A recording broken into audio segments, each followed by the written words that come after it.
اگر بچوں کو پیمپر پہناتے وقت آپ بھی یہ غلطی کرتی ہیں تو فوراً چھوڑ دے، ورنہ اکثر چھوٹے بچوں کو مائیں ڈائپر پہناتے وقت یہ غلطی کرتی ہیں جس کے بارے میں بالکل بھی انہیں معلوم نہیں ہوتا، اور اس کی وجہ سے اکثر بچہ پریشان ہو جاتا ہے اور سارا دن روتا رہتا ہے۔ بچے کا ڈائپر تبدیل کرنا کوئی راکٹ سائنس نہیں، لیکن ایسا تو پہلے بھی کیا جا سکتا ہے۔ والدین عموماً شروعات میں اس کام کے لیے تھوڑا سا خوف زدہ ضرور ہوتے ہیں، خاص طور پر ایسے والدین جو بالکل نئے ماں باپ بنتے ہیں۔ ان کو اس کام کا تجربہ نہیں ہوتا۔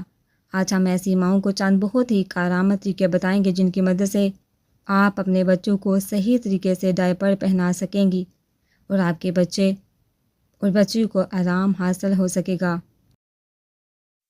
نمبر 1، اپنے بچے کا ڈائپر تبدیل کرنے سے قبل سب سے پہلے آپ اپنے ہاتھوں کو اچھی طرح سے صابن سے دھوئیں تاکہ آپ کے ہاتھوں میں موجودہ بیکٹیریاز کا خاتمہ ہو سکے۔ نمبر 2، نیا ڈائپر لگانے سے پہلے بچے کے نیچے والی جگہ یعنی جلد کو اچھی طریقے سے دھو لیں اور اس کے بعد اچھی طرح سے خشک کر لیں۔ اس کے بعد ڈائپر پہنائیں، کیونکہ اگر آپ جلد کو صاف کر کے نہیں پہنائیں گے تو ریشز بھی ہو سکتے ہیں۔